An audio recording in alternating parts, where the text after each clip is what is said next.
Hello, Boozeketeers. It's Tuesday night. I'm Tiki King. You know what that means. It's time for cocktails. But hey, I'm not actually. I'll get into that later.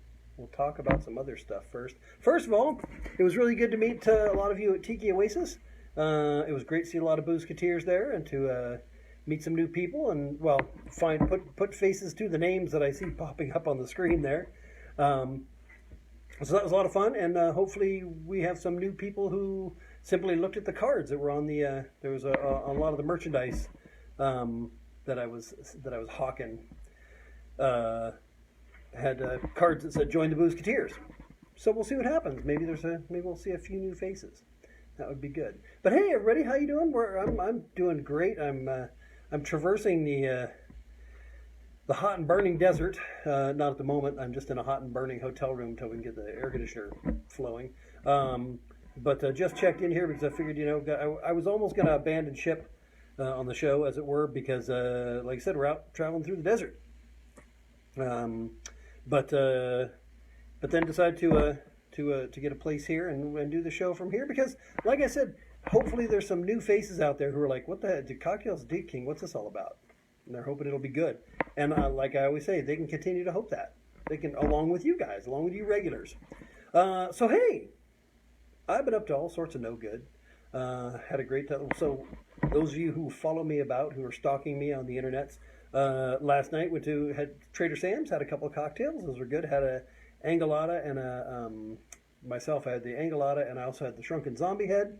Both two of my favorites. The Angelada, well, I'll come back to that. I'll come back. But before that was at Tiki Oasis, and I can't even tell you all of the cocktails that I drank there. Many, many different kinds of things, and they're all delicious. Had Mai Tais in the restaurant, and had. Do you remember the name of those? There was a couple of. So I went to this luau, and you got a complimentary Trader Vic's Mai Tai when you came in, but then they were giving out samples.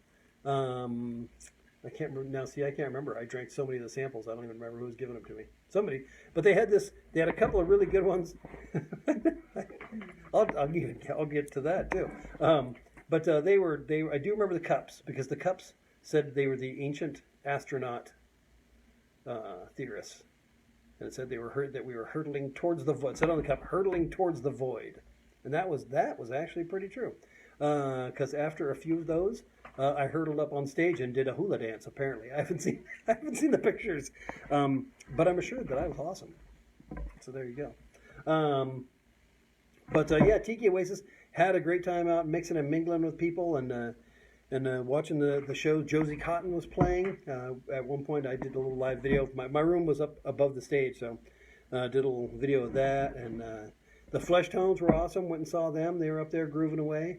And in between, so there was music and there was vending, which did a lot of vending. Sold a lot of fun stuff. A lot of people got more Tiki King tiki necklaces. Some people got their first ones. You never know who was who, except for the ones who told me. And I'm not going to tell you. Because there you go. So and in between that was tropical drinks and Bloody Marys in the morning and lots of sushi and a plate of mashed potatoes the size of Mount Rushmore at one point. Because they took us seriously when we said we were going to need a lot of mashed potatoes. I would advise if you are ever at the Islands restaurant, do not say you need a lot of mashed potatoes, because get them. Even before all that madness started on Wednesday.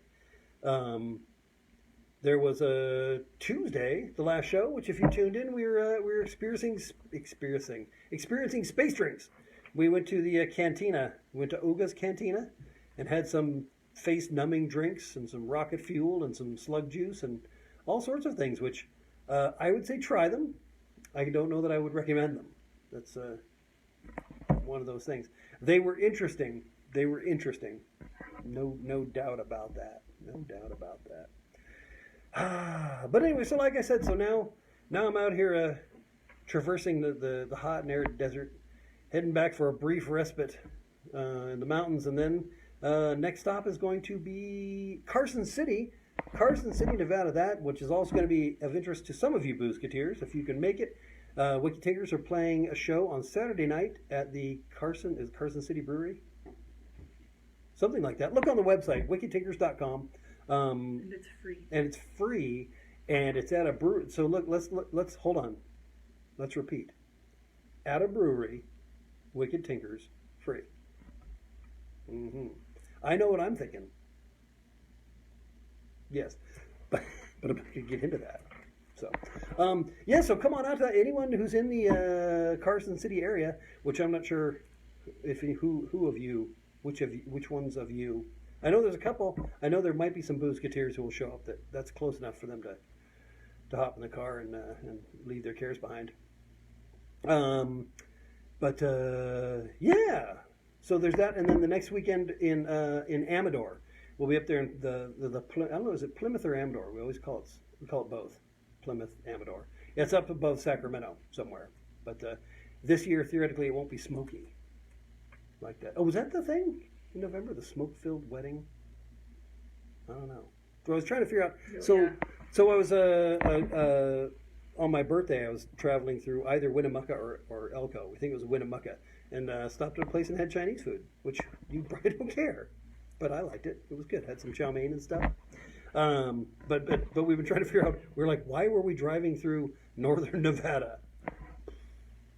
Don't know. Sometimes that's what happens. Is sometimes it's just like one episode to another. It's like drive somewhere, look at abandoned places, and then drink a lot of booze. Sometimes all at once. Not the driving. I couldn't do. I thought about doing the show from the car, but I also thought about not wanting to go to jail, which you can't really see the bars, and I am on break. So the only bars I like are the ones where they'll give you more booze, and I don't want them. Toilet wine, not appealing to me. Not as like something I want. I'll put it that way. Been aging for 2 days because I had to use it one of the days. So I know, empty glass. Do you see this empty glass? This is not good. This is a problem. It's problematic. But I have to have it because there's this thing. So let's recap a couple of things. So on the way back, we were traveling through Las Vegas. And in Las Vegas is a store that I like to go to now and then. It's called Total Wine and More, where they have it's the Drinking Man supermarket. They got all the boozes there. Usually, that's the thing. Usually, so I've been on the hunt for Smith & Cross Navy Strength rum, and I've been talking about it. You've heard me whining all night like Tiki King. Shut up about the Smith & Cross. We don't need to know about it. I'm like, but I'm going to tell you about it again. I can't find it. And you're like, I know, you said that last time. And I said, yeah, but I still can't find it. They're like, I know, you said that the time before too. But so I looked on the internet and it said they had it there, but they didn't. The internet lies. Don't believe it. Except for the part about making glow sticks with baking soda and Mountain Dew. Because that works. Try it. So stopped in at the Total Wine and More Drinking Man supermarket there. And while we were marveling around at all the bottles of the boozes, I did find a bottle of Plantation overproof rum, clocking in 62%, 62 or 64. It was up there, 62%. I think clocking in 62%. That would be 120. No, 68%. That's right. That was the math part, because I had to do the 120 plus the 16, which is 136 proof, which I think is good enough for you or me. If we're not going to get into 151, which we can, or the Ray and Nephew, but this so anyway. So the reason that this seems important to me is I've been wanting to make angoladas at the Wicked Wench, and I have everything except for it calls for Smith & Cross Navy Strength rum, and I just can't find it, and they won't ship it to Utah. So what I'd have to do, ship it to my phone, virtually drink it. Get on with it. Well, I'm trying to get around. I'm getting around to that. We're getting to it now. So here's the thing.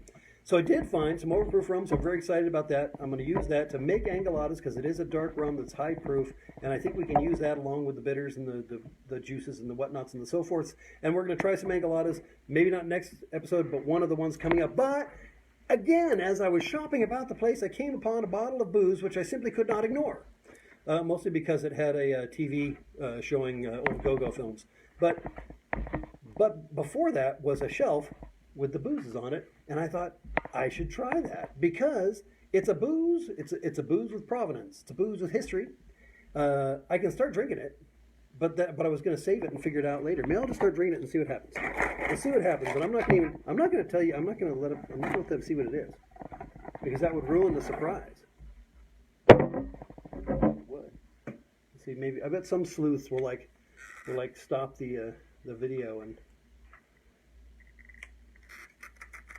But I can't open it. It's got a childproof cap on it. Who puts a childproof cap on booze? For gosh sake! There we go. Oh, it smells delightful. It's like a giraffe at an after-hours bar. Or even drink it straight first. Oh right. I'm gonna first. So I'm gonna drink some of this without any with no augmentation, and we'll see what happens. You stop.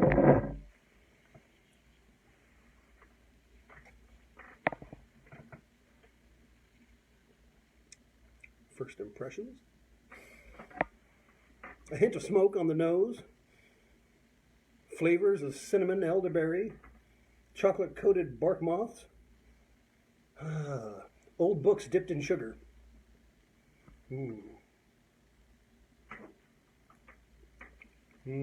A pumpkin hurled from a drunken man's pickup truck. The finish is long but sultry. It almost extends into the next day. Is this the next day yet? Maybe not. No, I'm just kidding. It's good. I like it. You want to try it? No. It's good. But I'm probably going to put some over ice because that's how I like my boozes.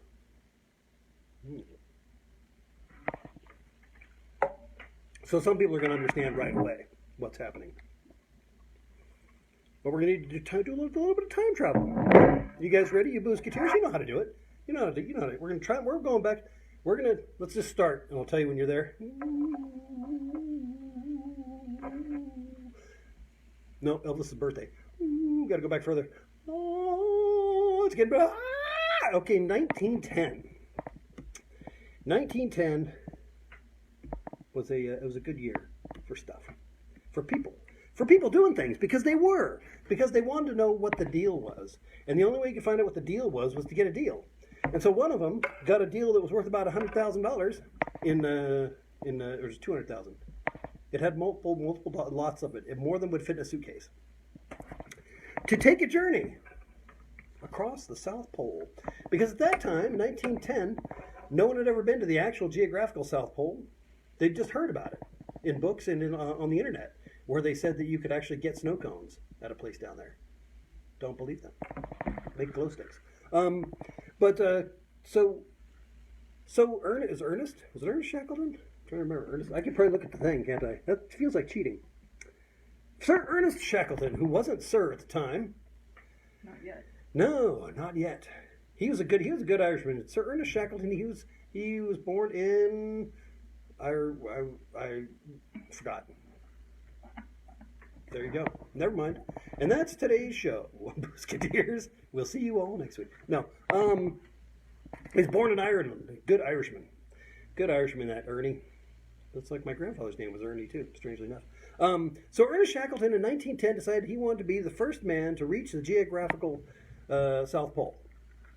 So he took an expedition down to the Antarctic, and it was on a ship called the Nimrod, which we were talking about that on the way here, which is we're trying to figure out how that fits in. But so he took the Nimrod and a bunch of guys and 22 cases of whiskey, and they set off for the South Pole. And apparently it was a perilous journey, filled with much peril. And what they should have done was brought a case of nonpareils, and then they could have had those, and it would have canceled out the peril. That happens at the movies.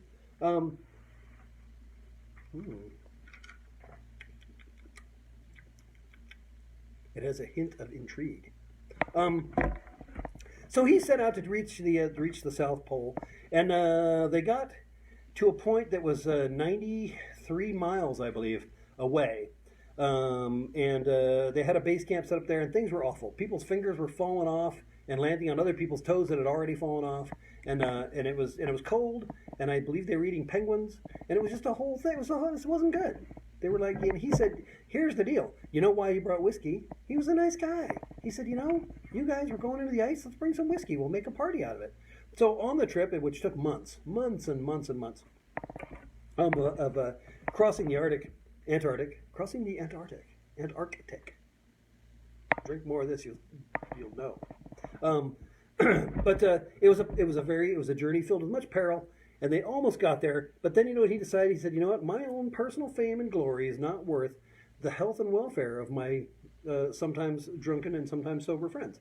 And so they didn't actually even pack up. They just left. They got on the boat, scram, took off. But they did at the time. They made it further than any other man had made it towards the South Pole. So I figure, hey, whiskey, with single malt whiskey, hath done it again. You may be too poop to peep, but I'll tell you, that stuff will get you through times of no booze better than ice will. But that's not all.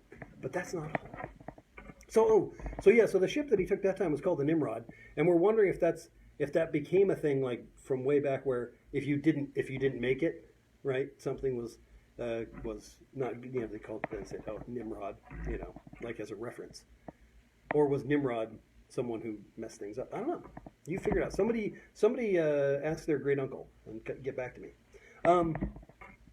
But then he took another. He decided, okay, well, that one didn't work. But what I'm going to do this time is transverse the entire Antarctic. So he took another ship, got a bunch of money. He had people who were like, hey, I'll give you some money and some whiskey. Go, trudge the ice. So he did, and he got down there. They left in December, which is not probably the optimal time for going through the Antarctic. And unfortunately, their boat, the Endeavor, got icebound, got stuck in the ice, and so they were like, okay, well, we're gonna have to wait for it to thaw out. So they hung out, as one would do for months, eating penguins, and it didn't thaw out. And so one day they noticed that salt water was coming in fast and furious through the ship, down in the hull, because the ice was actually crushing it. And so they abandoned the ship, and, well, they didn't abandon it. It was just sitting there stuck in ice being slowly crushed, like my glass. Yeah. So they took all the stuff. They got all their provisions. They got out. They got on the ice floe that it was stuck on. They set up a camp on the ice floe, and then over the ensuing time, the Endeavor was actually just crushed to bits and sank. But luckily, what they'd done was they'd taken all the boats, the lifeboats off. They had 20-foot lifeboats. And they'd taken all those off, as well as all the provisions. The ship was pretty much empty at that point, except for probably, rope, cannonballs, soap, because they don't use much of that while sailing.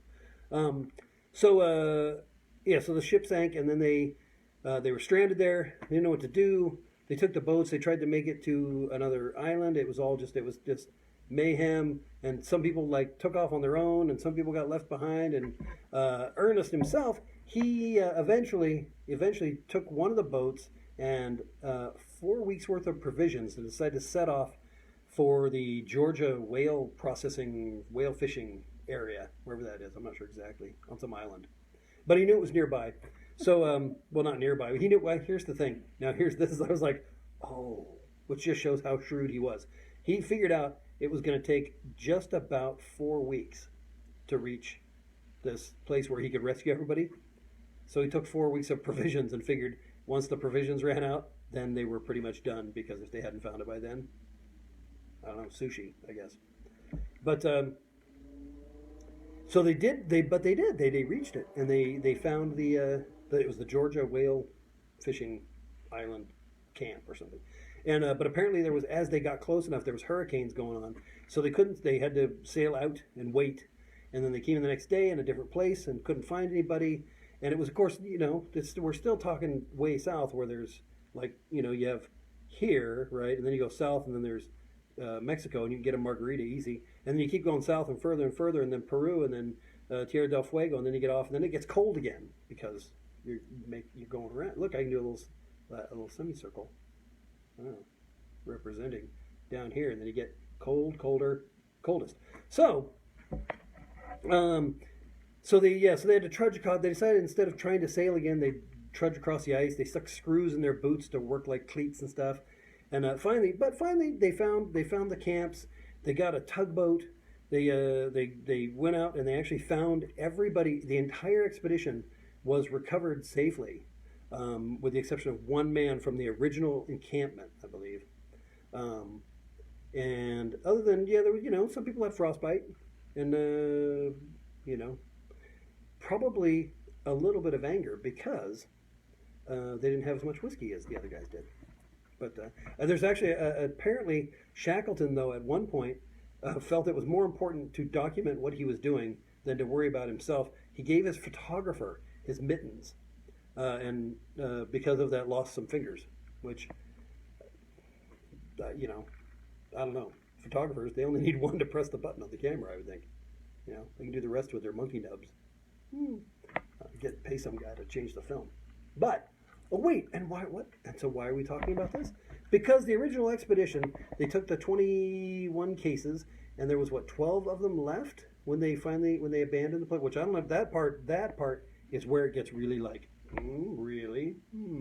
But apparently, so in 2007 they found the camp, the original camp, 93 some odd miles from the South Pole, and frozen down in the permafrost, they found 12 cases or 12 bottles. I don't remember. They found a supply of this whiskey that was McKinley's old rare Scotch malt whiskey, I believe. I think she's looking that up right now. My memory, who knows? But I'm not looking it up. What does it say on the box? 25 cases. So he took 25 cases. He took 25 cases, I think. But what did they find? They recovered 11 bottles. They recovered 11 bottles that were frozen down in the ground, and they took them to New Zealand, where they were slowly thawed out in a laboratory. Because, and now here's the thing, I know what you're thinking.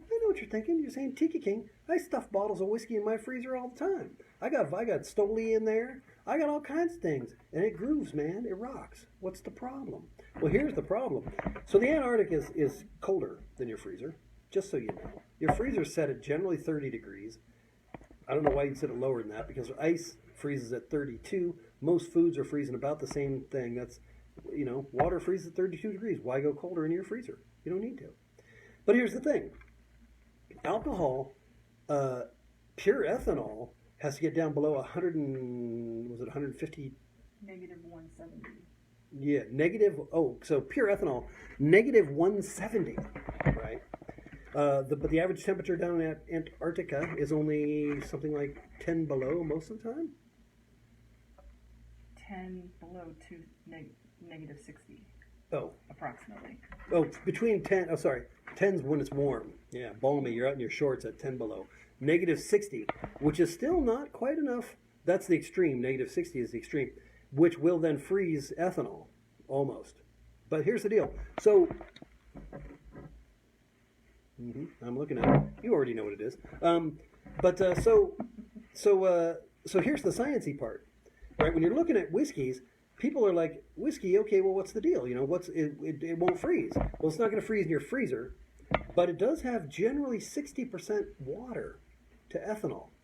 So you're looking at average bottle of whiskey or Stoli or one of those things isn't going to freeze until you get down to at least like 150 below, right? So your freezer doesn't get that cold, which is why you can stick that in there and then you can drink shots of it and it's tasty. And also, the where it was buried in the ice, and the ice is never really going to get much below a certain temperature. The surface temperature with the wind chill and all that stuff is going to get way down, but ice is ice. I mean, it's unless you're talking dry ice. But So although I doubt that it froze solid, I can see that over 100 years, actually over 100 and more than that now, but over 100 years, you have to figure that probably there was going to be some separation of the ethanol from the water in the whiskey, which would probably have frozen. It would have crystallized, I'm assuming. And you got to figure that the water is probably what carries all of the flavor, because the ethanol is just going to be alcohol. There's nothing in it. But you got to figure all the stuff that gave it its character was probably in the water, which would have, I'm assuming, frozen at some point. So they had to take down to New Zealand and carefully thaw it out, because there was some probably ice crystals in there. They didn't want the bottles to break. So they took that, and then another guy whose nickname was the Nose. I don't know why. It was the Nose, man. They brought in the Nose. They said, "Nose, what do you smell?" He said, "Whiskey." They said, "Yeah. What else?" And he said, "Chinese food. Did you guys have? Is it somebody's birthday?" No. So they brought in a guy who was an expert at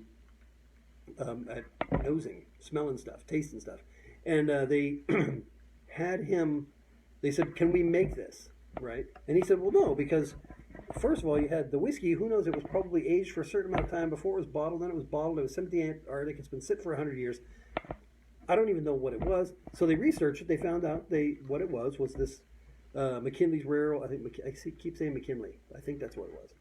I could be wrong. The McKinley's Rare Old Scotch Malt Whiskey. Didn't say single malt, but which apparently they've been out of business a long time.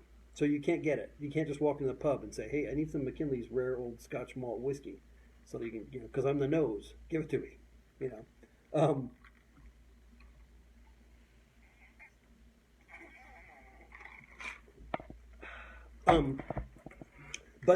So what he did was he endeavored. Oh yeah, like the ship, crushed in the ice. He endeavored to recreate not that, but what it should have tasted like when they took it on the voyage. He did find some samples of some comparable whiskeys from the time period, analyzed those, and then did his best to recreate what those cold sailors would have been drinking, and they did. And from what I understand, who would know? Because I wasn't there. I was with my feet up from the fire. There we go. Product placement. I'm endorsing it in the fact of drinks. Get some and drink it. It's a reasonable whiskey.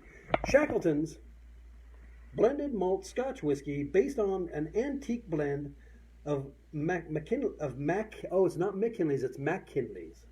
McKinley's, based on an antique blend of McKinley's Rare Old Highland Malt Whiskey, the spirit supplied to the 1907 Antarctic Expedition.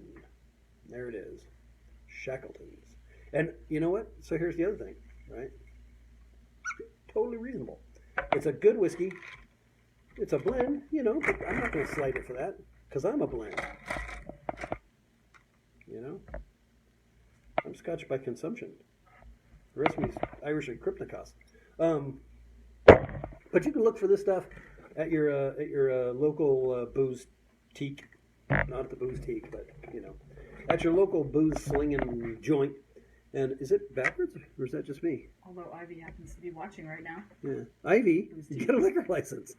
Sell Shackleton. I'd buy a bottle. Well, after this one. But, and it's, so, coming back, tonight's drink, the Shackleton whiskey, a taste of history. We should probably come back to the present.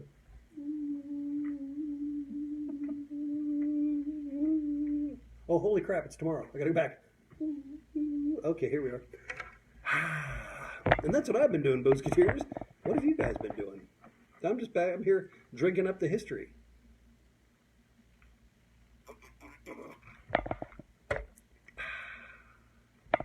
People are commenting on things. Look at that. Backwards. Oh, so apparently, I'm flipped. I'm not mirrored. Because if I was facing the other way, then I could see me, but not it. That's weird. You don't know what you look like. You can't see. No? Am I still here? Whoa, that was crazy. But it's okay, because we like crazy. Crazy's who we are and what we do. And why do we do it? We do it for you, Boozeketeers, because without us doing what we do, there'd just be other people not doing the things we wanted to us, for us, to us, and rarely against us, is what they used to say. That's what Shackleton's toast was. I remember one night, he wrote it to me on a cork, and he threw it, he pegged me right in the head. And I said, Shackleton, why would you peg me in the head with a cork? And he said, read the cork, damn it. And I did. And I said, you're drunk. And he said, yeah, it's my whiskey. What of it? And I said, you got some ice? And he said, this whole goddamn place is ice. Get your own.